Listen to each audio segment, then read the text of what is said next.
Buenos días, bienvenidos a este espacio Voces Nuevas, acá en 1+1. Hoy, este espacio que es un espacio de la juventud dominicana para reflexionar sobre lo que pasa en República Dominicana y también lo que pasa en el mundo.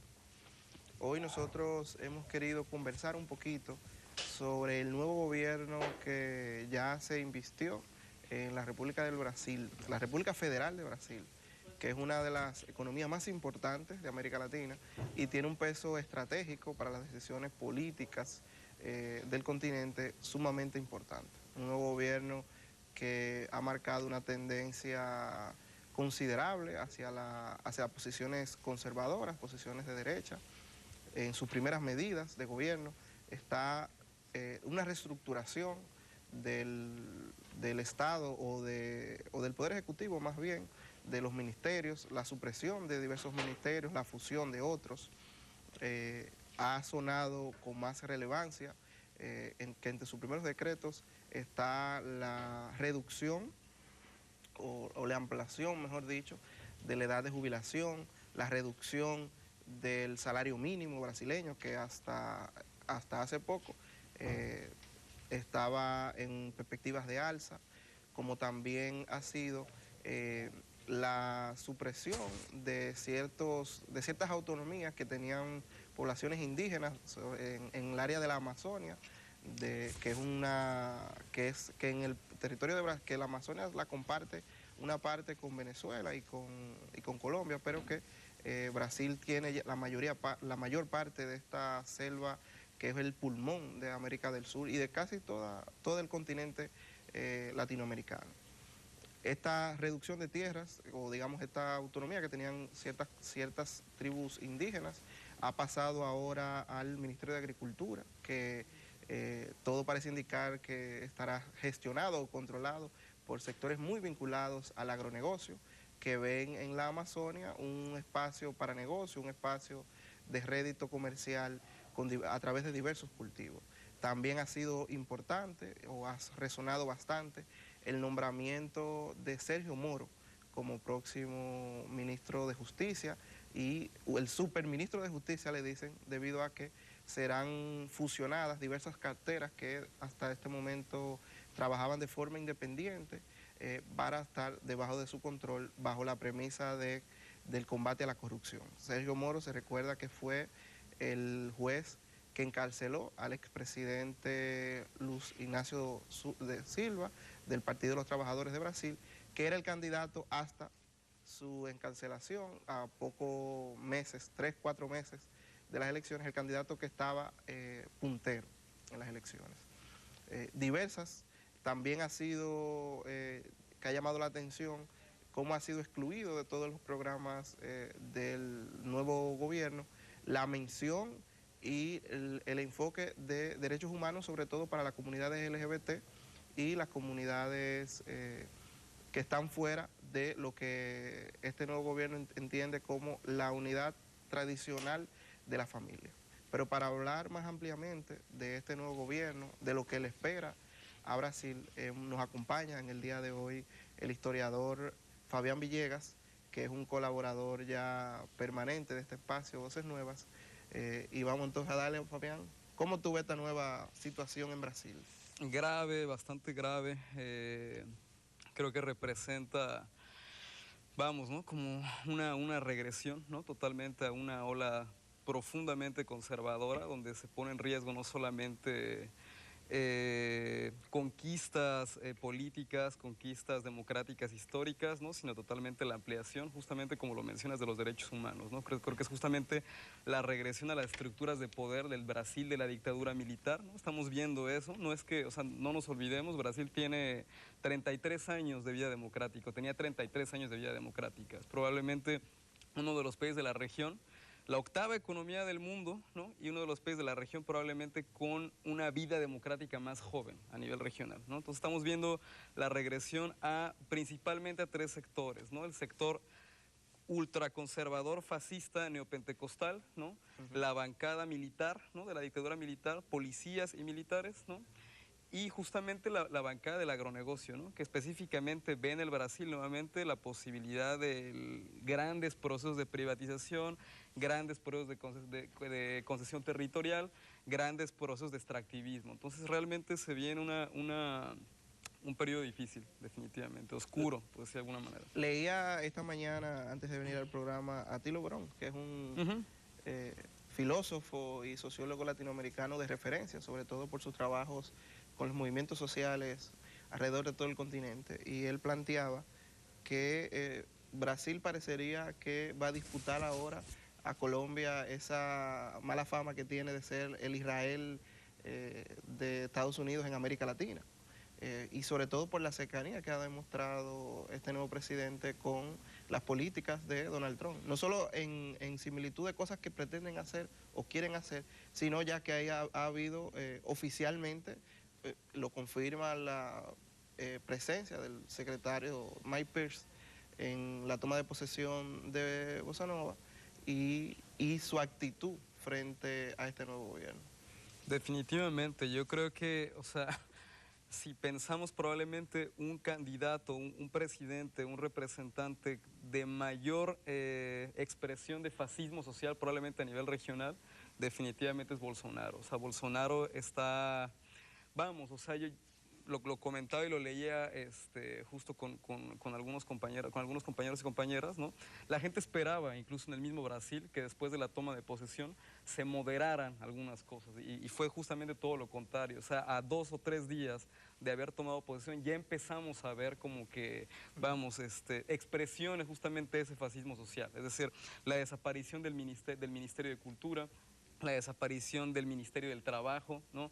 La persona que puso en el Ministerio de Agricultura, que es justamente una representante fundamental totalmente del agronegocio, ¿no? O sea, estamos viendo ya expresiones claras, por ejemplo, la baja del salario mínimo, expresiones claras, por ejemplo, sacar totalmente el organigrama a la población LGBT, o sea, de los programas de las políticas sociales y programas de asistencia pública en materia de protección de derechos humanos. O sea, estamos viendo ya expresiones claras totalmente de ese fascismo social, ¿no?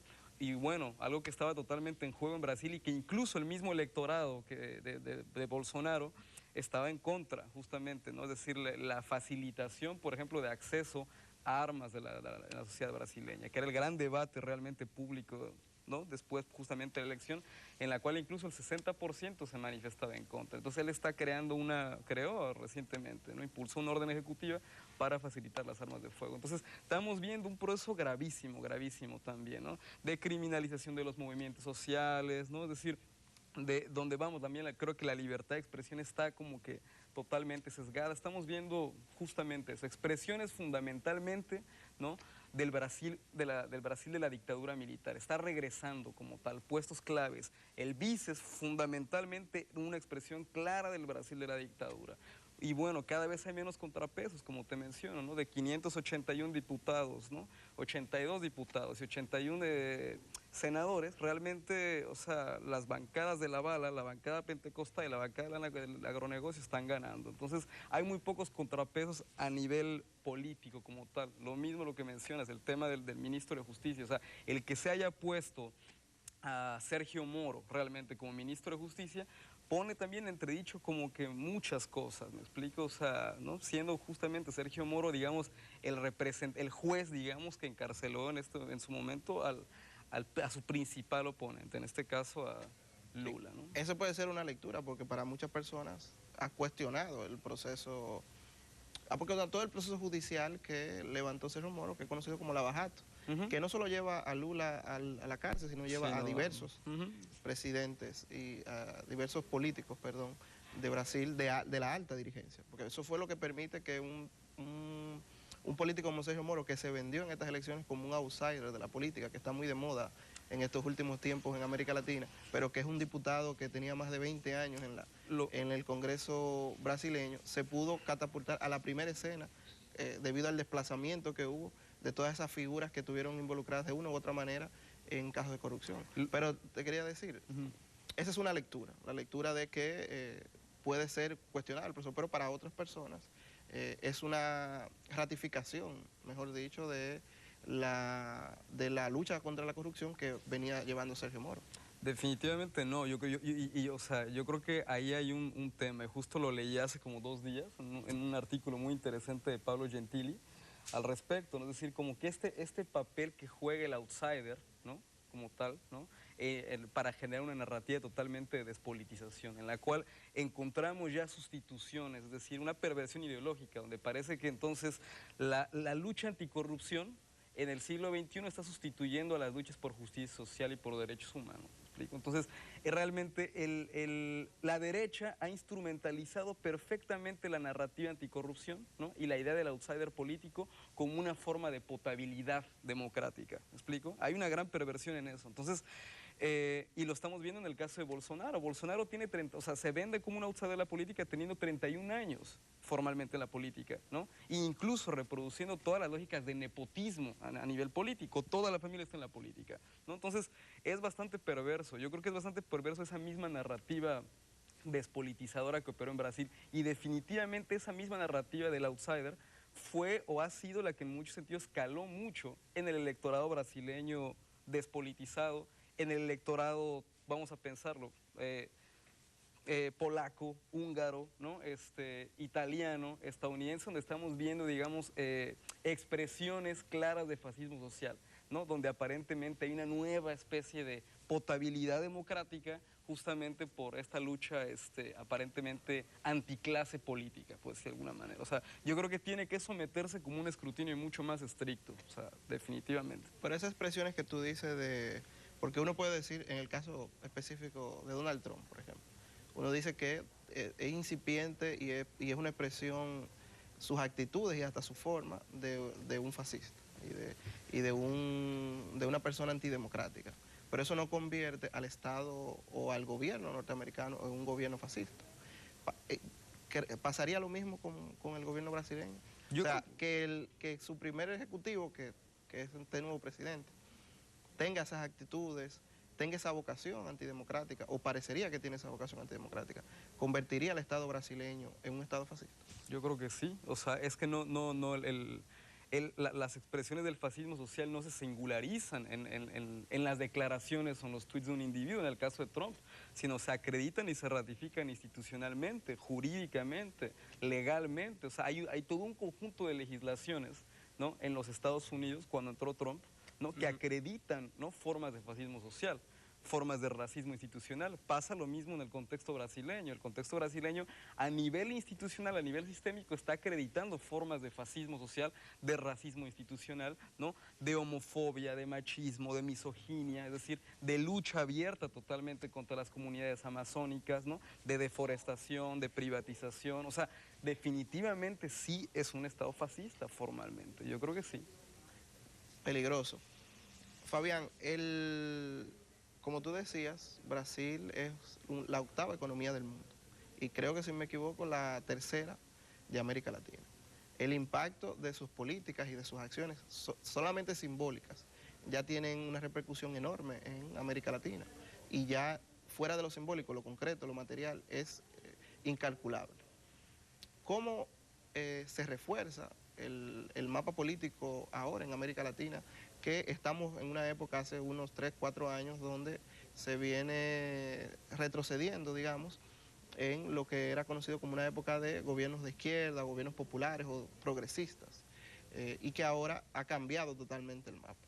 Queda Venezuela con sus cuestionamientos, altos cuestionamientos al actual gobierno, el gobierno de Bolivia, que ahora está en un periodo de una crisis de cara a la posible reelección de Evo Morales, y el mapa entonces se reduce. Grave, grave, grave, ¿no? Yo creo que por un lado tenemos que analizar, ¿no? O hacer un balance como tal, justamente de los saldos de ese ciclo progresista, ¿no? Por decir de alguna manera, ¿no? De esos procesos populares, ¿no? Que incluso yo creo que no podrían someterse todos bajo la misma sombrilla, ¿no? Hubo procesos muy diferentes, muy distintos, fue un proceso muy heterogéneo a nivel regional. Sin embargo, sí había totalmente un proceso de integración regional como tal, ¿no? En muchos sentidos, que definitivamente ahora se está desvaneciendo. ¿no? O está tomando totalmente una línea difícil, ¿no? Como tal, lo contrario, ¿no? Expresiones de eso es, por ejemplo, la CELAC, UNASUR, ya no son espacios Claro. importantes de debate en el continente. Una de las primeras iniciativas de Bolsonaro, una de las primeras era justamente, digamos, el cuestionamiento al tema del Mercosur, es decir, como debilitarlo por verlo únicamente como integraciones ideológicas, ¿no? No verdaderamente ni como integraciones, o sea, esta idea del fortalecimiento de la integración regional está totalmente debilitada, ¿no? O sea, hay totalmente otros intereses. Entonces, definitivamente estamos viendo un proceso de cambio, es otra generación, definitivamente hubo muchas condiciones, ¿no? Para que se agotara ese mismo ciclo progresista, ¿no? También hay que ser totalmente autocríticos con ese tipo de procesos, pero definitivamente también ahora es que Estados Unidos, después de un interés geopolítico, ¿no? En Medio Oriente, en el norte de África, ¿no? Ahora es que el interés geopolítico de los Estados Unidos regresa formalmente a la región, ¿no? Entonces se vuelve mucho más agresivo totalmente, ¿no? La recuperación de los procesos populares en América Latina. Va a ser un tema difícil, o sea, como lo mencionas, lo que pasó en Colombia, ¿no? Lo que pasó en Argentina, lo que está pasando en Brasil, lo que por poco pasa en Costa Rica, o sea, estamos viendo lo que pasa en Guatemala, o sea, ¿no? Realmente son muy pocas, ¿no? Digamos, las luces, ¿no? Digamos, de sur, por decir de alguna manera, en la región. Que marquen cierta diferencia. Exactamente. Antes de irnos, me gustaría que habláramos un poquito, y sobre todo por tu país de origen. Recientemente, bueno, el pasado 2 de enero se cumplían 25 años del levantamiento zapatista. 25 años de esa luz que a principios de los 90, cuando todo parecía perdido, cuando la utopía parecía que no encontraba como sitio, y que el neoliberalismo había triunfado. Formalmente. Y sobre todo, siempre me recuerdo esas primeras portadas que leí luego de ese alzamiento que decía, es el fin de la supuesta paz social que se había vendido en México con los gobiernos del PRI. Y este ejercicio, que fue el Ejército Zapatista de Liberación Nacional, que se mantuvo con diversos niveles de incidencia y de organización, y que se replegó luego hacia la selva de Chiapas y se autoorganizó ahí, y casi, digamos, que tenía su propio gobierno, en paralelo, claro, a lo que podía estar haciendo el Estado mexicano. Ahora, con este nuevo gobierno de López Obrador, ha levantado una bandera de oposición y ha lanzado categorías, digamos, hasta muy fuertes con el nuevo gobierno. Lo ha tildado de mañoso, de mentiroso y hasta de loco, ha dicho, que es López Obrador, de que es un loco al pensar que es un loco al pensar que va a poder estar con los ricos y con los pobres al mismo tiempo. ¿Cuál es tu valoración de esta posición del Ejército Zapatista de Liberación Nacional? Difícil, ¿no? O sea, difícil. Yo creo que hay absoluta legitimidad totalmente en el zapatismo para mostrar descontento, ¿no? Totalmente histórico, específicamente con López Obrador, e incluso con personas claves en el gobierno de López Obrador. Hay muchas cosas ahí interesantes. Por ejemplo, ¿no? O sea, el problema del EZLN con López Obrador viene históricamente desde los acuerdos de San Andrés, viene históricamente con el caso de Esteban Moctezuma, ¿no? Actualmente tiene es una pieza clave en el gobierno de López Obrador, que en un momento él fungió, por decir de alguna manera, en el gobierno de Zedillo como una, vamos a pensarlo así, una persona que entregó al EZLN, que fue realmente la pieza clave para engañar y para criminalizar al EZLN. Entonces, lo que espero, lo que todo el mundo puede esperar es definitivamente la oportunidad de diálogo, ¿no? Porque justamente la polarización, ¿no? Esta polarización únicamente es conveniente para los sectores de la derecha y de la oligarquía tradicional mexicana. Es importante el diálogo, hay que generar espacios de diálogo, que no se genere esta polarización. Hay razones claras, creo que fundamentalmente el anuncio de la construcción del Tren Maya, ¿no? Con todo lo que implica en términos de despojo de comunidades, ¿no? Concesión territorial, privatización, daño medioambiental, etcétera, ha sido una de las cosas que pusieron en foco rojo totalmente al EZLN, ¿no? Entre muchas otras cosas más, como por ejemplo el gobernador actual de Chiapas, la familia Velasco, etcétera, ¿no? Que representan, digamos, el modelo de caciquil, ¿no? Digamos, ¿no? Terrateniente histórico del Estado. Entonces, hay muchas cosas claves, ¿no? Por ejemplo, el mando único, ¿no? Que es como un proceso ampliado de militarización también en el país, sobre el cual realmente ha mantenido una lucha constante el ejército zapatista. Entonces, hay rasgos realmente